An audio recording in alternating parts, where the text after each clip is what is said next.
ಗಣೇಶ ಹಬ್ಬದ ನಂತರ ಜೋಕುಮಾರಸ್ವಾಮಿಯನ್ನು ಹೊತ್ತು ಮಹಿಳೆಯರು ಸಾಮಾನ್ಯವಾಗಿ ನಗರದ ಹಾಗೂ ಗ್ರಾಮೀಣ ಭಾಗಗಳಲ್ಲಿ ಮನೆ ಮನೆಗೆ ಬರುವುದು ಕಾಣಬಹುದಾಗಿದೆ.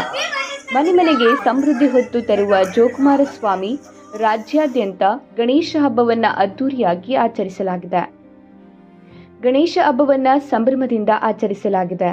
ಇಲ್ಲಿ ಗಣೇಶ ಚತುರ್ಥಿಯ ನಂತರ ಕಾಣಿಸಿಕೊಳ್ಳುವ ಪ್ರಮುಖ ಆಚರಣೆಗಳಲ್ಲಿ ಜೋಕುಮಾರಸ್ವಾಮಿಯೂ ಒಂದು.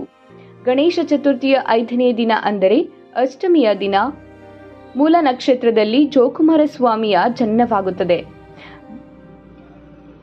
ಗಂಗಾ ಮತಸ್ಥರು ಮನೆತನದವರು ಹೊಲದಿಂದ ಮಣ್ಣು ತಂದು ಬಡಿಗೇರ ಮನೆಯಲ್ಲಿ ಜೋಕುಮಾರಸ್ವಾಮಿಯ ಮೂರ್ತಿಯನ್ನ ಮಾಡಿಸುತ್ತಾರೆ. ನಂತರ 7 ದಿನಗಳ ಕಾಲ ಆ ಮೂರ್ತಿಯನ್ನ ಗಂಗಾ ಮತಸ್ಥರು ಮನೆತನದವರು 7 ಊರುಗಳಿಗೆ ತೆಗೆದುಕೊಂಡು ಹೋಗುತ್ತಾರೆ. ಅದರಲ್ಲೂ ಪ್ರಮುಖವಾಗಿ ರೈತರ ಮನೆಗೆ ಜೋಕುಮಾರಸ್ವಾಮಿಯನ್ನ ಹೊತ್ತುಕೊಂಡು ಹೋಗಲಾಗುತ್ತದೆ. ಜೋಕುಮಾರಸ್ವಾಮಿಯನ್ನ ಹೊತ್ತು ಬರುವ ಮಹಿಳೆಯರು ಜೋಕುಮಾರಸ್ವಾಮಿಗೆ ಕಾಲುಗಳಿಲ್ಲದ ಕಾರಣ ಮಹಿಳೆಯರು ಬುಟ್ಟಿಯಲ್ಲಿ ಹೊತ್ತು ತಿರುಗುತ್ತಾರೆ. ಜೋಕುಮಾರಸ್ವಾಮಿಯನ್ನ ಹೊತ್ತು ತಂದ ಮಹಿಳೆಯರು ಮನೆ ಮನೆಗೆ ಭೇಟಿ ನೀಡುತ್ತಾರೆ. ಮನೆಯ ಮುಂದೆ ಬಾಗಿಲಲ್ಲಿ ಜೋಕುಮಾರಸ್ವಾಮಿಯ ಮೂರ್ತಿ ಇಟ್ಟು ಅವನ ಕುರಿತು ಜಾನಪದ ಹಾಡು ಹೇಳುತ್ತಾರೆ. ಜೋಕುಮಾರಸ್ವಾಮಿಯನ್ನ ಜನಪದರು ತಮ್ಮ ಹಾಡುಗಳಲ್ಲಿ ಹೀಗೆ ಹೇಳುತ್ತಾರೆ. ಅಡ್ಡಡ್ಡ ಮಳೆ ಬಡಿದು ದೊಡ್ಡ ದೊಡ್ಡ ಕೆರೆ ತುಂಬಿ ಗೊಡ್ಡುಗಳೆಲ್ಲ ಹೈನಾಗಿ ಜೋಕುಮಾರ. ರೈತರ ದೇವತೆ ಎನ್ನುವಲ್ಲಿ ಹಾಡುವ ಹಾಡು ಹೀಗಿದೆ.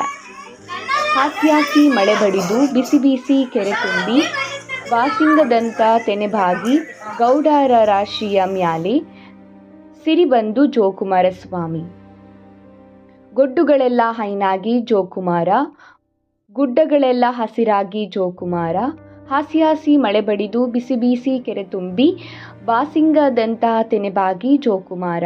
ಈ ವೇಳೆ ಮನೆಯವರು ಜೋಕುಮಾರಸ್ವಾಮಿಗೆ ಜೋಳ, ಅಕ್ಕಿ, ಮೆಣಸಿನಕಾಯಿ ಹಾಗೂ ತರಕಾರಿ ಸೇರಿದಂತೆ ವಿವಿಧ ಧಾನ್ಯಗಳನ್ನು ನೀಡುತ್ತಾರೆ. ಈ ರೀತಿ ಧಾನ್ಯ ನೀಡಿದ ಮಹಿಳೆಯರಿಗೆ ಜೋಕುಮಾರಸ್ವಾಮಿ ಹೊತ್ತ ಮಹಿಳೆಯರು ಕಾಡಿಗೆ ಮತ್ತು ಅಂಬಲಿಯನ್ನ ನೀಡುತ್ತಾರೆ. ಈ ಕಾಡಿಗೆಯನ್ನ ಮನೆಯ ಬಾಗಿಲಿಗೆ ಹಚ್ಚುವುದು. ರೈತರು ಜಮೀನುಗಳಿಗೆ ಚರಗ ಚೆಲ್ಲುತ್ತಾರೆ. ಅಂಬಲಿಯನ್ನ ಜಮೀನಿಗೆ ಚರಗ ಚೆಲ್ಲುವುದರಿಂದ ಉತ್ತಮ ಬೆಳೆ ಬರುತ್ತದೆ ಎಂಬುವುದು ಜನರ ನಂಬಿಕೆಯಾಗಿದೆ. ಹೊತ್ತು ತರುವ ಜೋಕುಮಾರಸ್ವಾಮಿ ಪ್ರಸ್ತುತ ಮಳೆಯಿಲ್ಲದ ಕಾರಣ ರೈತರು ಸಂಕಷ್ಟ ಅನುಭವಿಸುತ್ತಿದ್ದಾರೆ. ಜೋಕುಮಾರಸ್ವಾಮಿ ಕೈಲಾಸಕ್ಕೆ ಹೋಗಿ ಮಳೆಯಿಲ್ಲದ ರೈತರ ಸಂಕಷ್ಟವನ್ನ ಪಾರ್ವತಿ ಪರಮೇಶ್ವರನಿಗೆ ತಿಳಿಸುತ್ತಾನೆ. ಬಳಿಕ ಭೂಲೋಕದಲ್ಲಿ ಬೆಳೆ ಉಂಟಾಗುತ್ತದೆ ಎಂಬುದು ನಂಬಿಕೆ. ಇದೀಗ ಜನರಲ್ಲಿ ನಂಬಿಕೆ ಇದೆ. ಜೊತೆಗೆ ಮದುವೆಯಾದವರಿಗೆ ಮದುವೆ, ಮಕ್ಕಳಾಗದವರಿಗೆ ಸಂತಾನ ಭಾಗ್ಯವನ್ನ ಜೋಕುಮಾರಸ್ವಾಮಿ ಕಲ್ಪಿಸುತ್ತಾನೆ. ಈ ರೀತಿ ಬೇಡಿಕೊಂಡವರು ಜೋಕುಮಾರಸ್ವಾಮಿಗೆ ತೊಟ್ಟಿಲು, ಲಿಂಗದ ಕಾಯಿ ಮತ್ತು ಉಡುದಾರ ನೀಡುತ್ತಾರೆ. ಅಲ್ಲದೆ ಜೋಕುಮಾರಸ್ವಾಮಿ ಬಾಯಿಗೆ ಬೆಣ್ಣೆ ಸವರಲಾಗುತ್ತದೆ. ಈ ರೀತಿ ಬೆಣ್ಣೆ ಸವರಿದರೆ ಮನೆಗಳಲ್ಲಿ ಹಸುಗಳು ಹಾಲು ಹೆಚ್ಚು ನೀಡುತ್ತವೆ ಎಂಬುದು ಜನರ ನಂಬಿಕೆಯಾಗಿದೆ. ಜೋಕುಮಾರ ಎಂದರೆ ಶಿವಪುತ್ರ ಕುಮಾರಸ್ವಾಮಿ.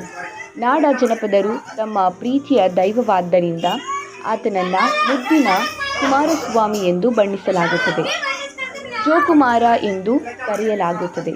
ಪಾರ್ವತಿ ಪುತ್ರ ಗಣಪತಿಯು ಭೂಲೋಕಕ್ಕೆ ಬಂದು ಹೋದ ಬಳಿಕ ಕೈಲಾಸದಿಂದ ಧರೆಗೆ ಬರುತ್ತಾನೆ.